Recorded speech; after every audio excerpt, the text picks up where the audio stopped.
Greetings, Brooklyn. So excited to be here in Brooklyn at BYKlyn Studio with founder Andia Winslow. And with Kat Piola, our instructor for the evening. So what is BYKlyn? What makes BYKlyn so much different and unique in the indoor cycling space? BYKlyn is Brooklyn's indoor cycling studio, as you can tell from the name. We're different in a lot of ways. What we like to say is we're real ride, real fun, real results at a real price. We are really an indoor cycling studio for everybody. And that's one of the signature things about us. We are diverse, we are a little gritty just like Brooklyn. It's really for everybody, and that's been the heartwarming thing, is to see folks who have maybe heard of indoor cycling or seen it on TV, or maybe they thought it was that Manhattan thing, but they're all coming in from Brooklyn in all different ways, and it's great to see. Spread love the Brooklyn way. Spread love the BYKlyn way. The BYKlyn way. Awesome. So Kat Piola, you're the master instructor here at BYKlyn, and you're also our instructor for this evening. Yes. So tell us, how did you get into indoor cycling? I was actually more of a runner, having moved to New York almost 9 years ago. It was cheap and easy to do, running in the parks and whatnot. And over time, trained and whatnot, and started to do some more cross training with that, Pilates, and indoor cycling as well.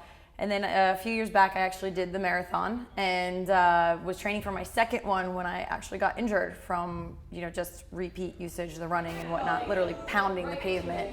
And then I recovered from that, and the first thing the doctor said was, okay, well, you can get back on the bike. And I was like, yes, finally I can do something. And it's fun. You never really get good at it. You get better, but it continues to challenge you. So, I feel like it's really awesome that it's really great workout for anybody who, you don't really ever plateau. You just can keep pushing and challenging yourself as you learn, the techniques a little bit and progress. Yeah. Great. Okay. Yeah. Amy, Kat, thank you. And let's check out the workout.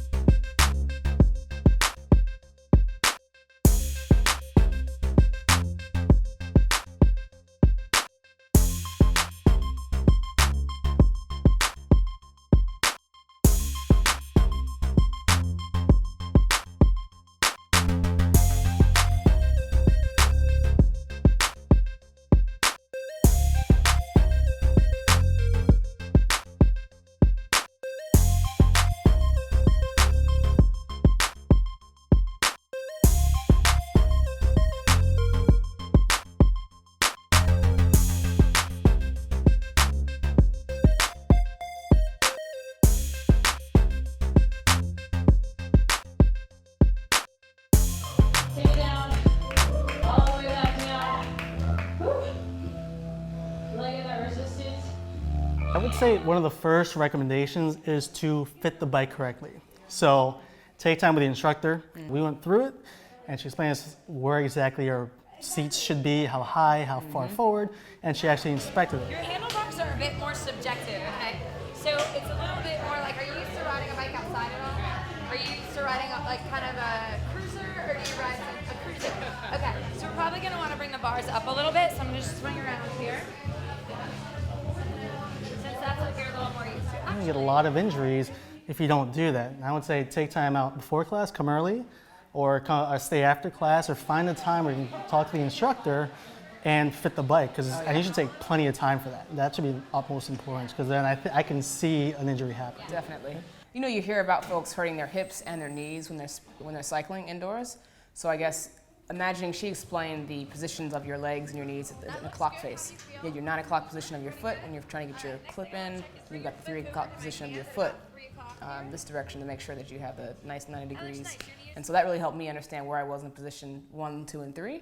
And the ride felt a lot smoother, and I think if I was a little bit too tall or too short, I would have felt this jostling back and forth, just uneven ride. Yeah.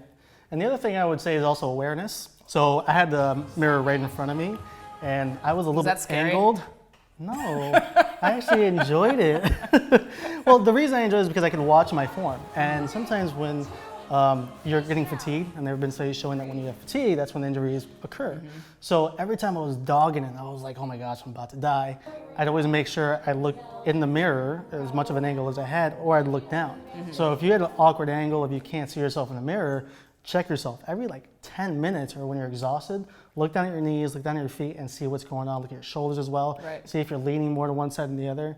That's where a lot of times we don't really watch ourselves when we do an activity, and you get so lost in your mind that you forget about that. So watch yourself in the mirror, have the instructor watch you before or after class, make your own time for it. Have someone take a video of you, or ask somebody to just watch you. Right. And just watch yourself as well, but kind of snap into it, kind of get into your body and get out of your body as well. Speaking of snapping in, I ride a cruiser down Eastern Parkway, down Flatbush sometimes. So for me, I'm not used to being clipped in, and I think that's maybe a scary thing for a lot of folks who are new to indoor cycling or cycling in general. What does the clipping do? And I found that if you're clipped in, you can actually have more power through the pedal stroke instead of you flexing your feet to create the power. So you actually have more, a better, more efficient force application. So I guess less chance for injuries, and also just a better, stronger, more comprehensive ride throughout the whole time. So I've taken indoor cycling classes where I use my sneakers, and tonight when I clipped in, I felt the difference. I felt a lot more. I felt it a lot too. So this was a great, It was. a great ride. Experience. I think also for folks who have any kind of issues with impact, pounding on the cement, or they're trying to recover and do their rehab or prehabilitation, this could be a really great thing to do to keep that pressure off of their joints, off their feet and ankles and the foot ankle complex, and again using larger muscles. And it's not just your quads. If you use your leg properly, you also get your hamstrings, so you're going to get both posterior and anterior chain. So I liked it. Yeah. And jams. And the tunes are pretty epic, huh? Tunes get you moving, grooving. Awesome. What's next? I don't know, but let's check out the next workout. Check it out.